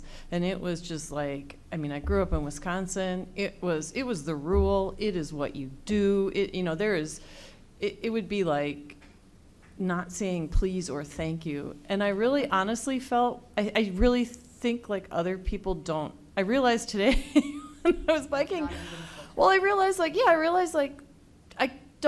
other people don't think this way. So, because once I heard about the Champaign e-bike ban, I went, oh, no, no, no, no, no. I mean, I know so many people who have purchased e-bikes who are not cyclists at all and are now biking hundreds of miles all the time, who have purchased bikes and are biking everywhere. And I thought, nah, I can't believe they'd even think that. So it's just, it's interesting. I don't know what we do with all this information, but it's just an and interesting for thought. future topic, I mean, we have e-bikes kind of as an ongoing study, but It's a rapidly anarchically evolving situation. The technological development is headlong. I think The state of Wisconsin right now, I mentioned this last week, requires a driver's license to get on an e-bike. Most other places, anybody can straddle the main tube, can get on the bike and ride away. There are Any e-bike? an e-bike, yeah. I mean, I know I'm a not lot of, sure. I'm from Wisconsin, so I know a lot of Scotties who I'm have not sure this e-bikes. is gonna None be of a them State have of driver's Wisconsin licenses. says 16 and a license to ride an e-bike. I'm not sure Except this is, that I'm not what sure this is constitutes quite an ready e-bike for, is to be another a future question topic. we got into. I mean, we're going to be coming back at this again and again. And Yeah. so I'm delighted to hear from Jeff that in fact there is another conversation going Yeah, on that we and need to be And I would tapped encourage you to into. invite Shay, the manager of VeoRide, to come and make a presentation. That would be a good idea. The VeoBikes, being GIS position located at all times, she can put a geofence around a park like Meadowbrook and throttle the things down to 7 or 8 miles per hour, essentially, a little faster than pedestrian speed, but down from their ability to go 18 or something. So there's a lot of possibilities to say, how do we use and leverage technology to make and reinforce kind of good behavior and safety, those kind of things. But they've got heat maps. It's better than Strava. Every trip is marked, and so we can see where people are going. Okay, So, great. yeah, have her come and present data. Okay, we could ask That's her a good back idea. again, and specifically about e-bikes. And I assume there'll be something at Illinois Bicycle Summit about that, so maybe we'll be able to have some people bring some information from that and have a Yeah. good discussion. Sorry. Yeah, we are doing that, and we're having an equity panel. So we've got people of color coming on to talk at a big session right after lunch about what it's like to ride bike. I mean, to be a person of color and riding bikes. And so we're going to look at those kind of issues pretty seriously at this conference with some good, helpful resources to it. And I think it's going to be this interesting question of bikes, people of color, and e-bikes all getting shifted around in some exciting ways. Okay. I think we have several future topics, so seeing nothing else on the agenda, this meeting's adjourned. Thank you.